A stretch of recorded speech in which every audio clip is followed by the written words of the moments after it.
छोटे से गांव में सुरेश नाम का लड़का रहता था। बचपन में ही उसने अपने माता पिता को खो दिया।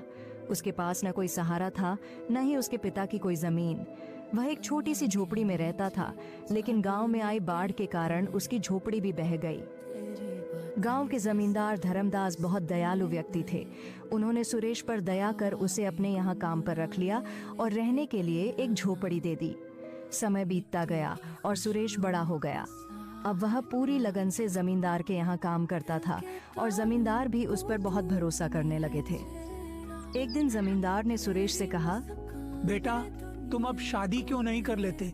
अब तुम्हारी शादी की उम्र हो गई है। तुम्हारी पत्नी आएगी तो तुम्हारे कई कामों में हाथ बौंटाएगी। मैं चाहता हूँ कि मेरे जीते जी तुम्हारी शादी हो जाती। क्या जाने कब भगवान का बुलावा आ जाए। सुरेश बोला, मालिक, ऐसा क्यों कह रहे हो? मेरे लिए आप ही सब कुछ हैं। आप जैसा उचित समझे मैं वही करूँगा। जमींदार बोले, मेरी नजर में तुम्हारे लिए एक बहुत अच्छी लड़की है। शादी के खर्च की चिंता मत करना, वह मेरी जिम्मेदारी होगी। सुरेश झिझकते हुए बोला, जो भी आपका निर्णय होगा वह मेरे भले के लिए ही होगा।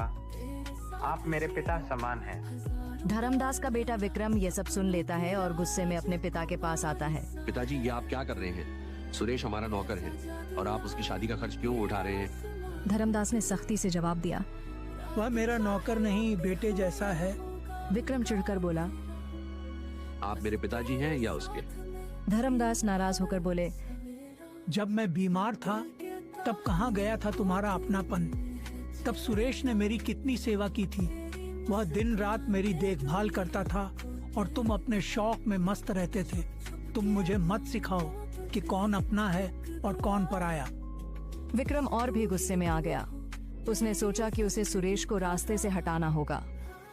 विक्रम नशे और जुए की लत में डूबा हुआ था। एक दिन उसने अपने पिता से 10,000 रुपए मांगे, लेकिन जब जमींदार ने उसे पैसे देने से इनकार कर दिया तो वह भड़क उठा। विक्रम ने सोचा, अब मैं देखता हूँ कि मुझे पैसे कैसे नहीं मिलते। वह चोरी की योजना बनाने लगा। अगले दिन जमींदार की तिजोरी से 20,000 रुपए गायब हो गए। पूरे घर में हड़कंप मच गया।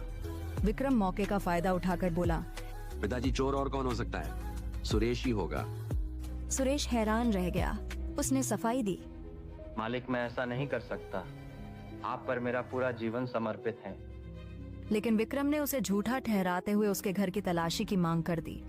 जमींदार ने पहले विक्रम के कमरे की तलाशी ली, लेकिन वहाँ कुछ नहीं मिला। फिर सुरेश की झोपड़ी की तलाशी ली गई और वहाँ से पैसे मिल गए। सुरेश स्तब्ध रह गया। यह कैसे हो सकता है? यह किसी की साजिश है। जमींदार का भरोसा टूट गया। विक्रम बोला, देख लिया पिताजी, अब पता चला कि कौन सच्चा है और कौन झूठा। धर्मदास को बहुत बड़ा झटका लगा। उन्होंने सुरेश की तरफ देखा, लेकिन कुछ नहीं बोले। सुरेश रोते हुए बोला, मालिक, मैं निर्दोष हूँ। मैं आपके लिए जान दे सकता हूँ, पर चोरी नहीं कर सकता। धर्मदास ने गहरी सांस ली और कहा, मुझे अब कुछ नहीं कहना, तुम यहाँ से चले जाओ। सुरेश वहाँ से दुखी होकर चला गया।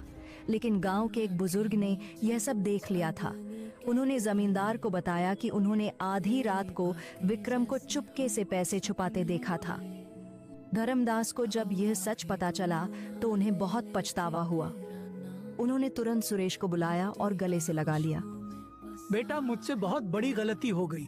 मैं तुम पर भरोसा नहीं कर सका।